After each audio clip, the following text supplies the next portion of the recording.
दोस्तों, मेरा नाम है हरी मिर्ज़ा और मैं आपके लिए मोहसिन नकवी की एक निहायत ही खूबसूरत लिखी हुई गज़ल पेश करने जा रहा हूँ। उजड़ उजड़ के संवरती है तेरे हिज्र की शाम, ना पूछ कैसे गुज़रती है तेरे हिज्र की शाम। ये बर्ग बर्ग उदासी बिखर रही है मेरी, के शाख शाख उतरती है तेरे हिज्र की शाम।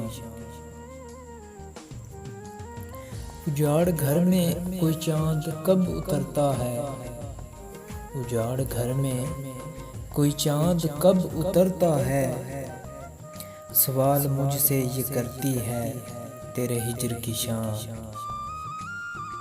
मेरे सफ़र में एक ऐसा भी मोड़ आता है, जब अपने आप से डरती है तेरे हिज्र की शाम।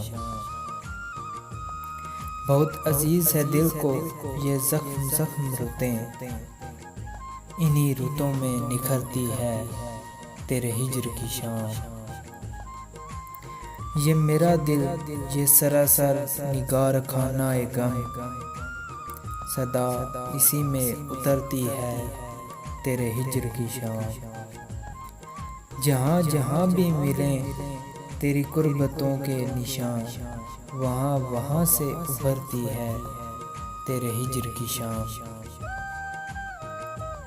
ये हादसा शायद तुम्हें उदास कर देगा, ये हादसा शायद तुम्हें उदास कर देगा, कि मेरे साथ ही मरती है तेरे हिज्र की शाम, कि मेरे साथ ही मरती है तेरे हिज्र की